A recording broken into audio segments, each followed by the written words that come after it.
סופנית, אין מישהו ששרד, כולם מתים. איפה אני, האנונים מינים אישית. אז איפה אני.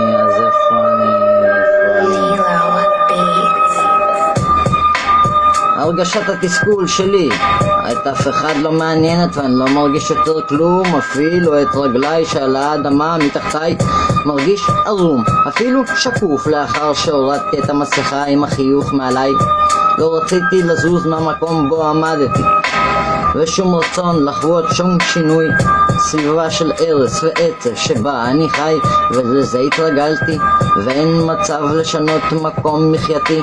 זה ויתור, זה בריחה, זה שינוי לשמחה, זה פשוט שברת השגרה. אז איפה אני בין הטוב והרע?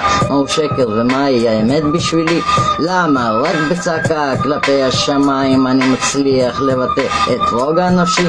אז איפה אני בין הטוב והרע? מהו שקר ומהי אמת בשבילי? למה רק בצעקה כלפי השמיים אני מצליח לבטא את רוגע נפשי?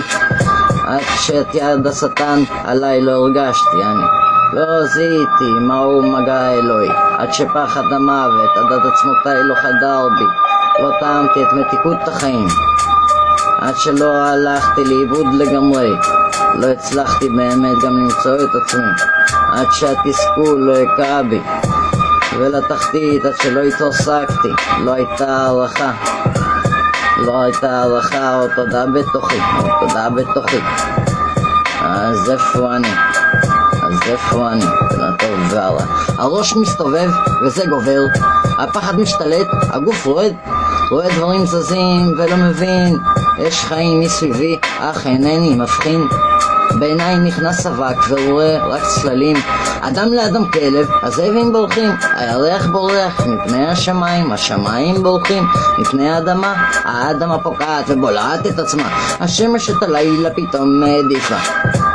טוב ובואו מוזמן בברכה, אך מסרב בנימוס ולא בא. טוב ובואו מוזמן בברכה, אך מסרב בנימוס ולא בא. אז איפה אני בין הטוב והרע? מהו שקר ומהי האמת בשבילי? למה רק בצעקה כלפי השמיים מצליח לבטא את רוגע נפשי אני?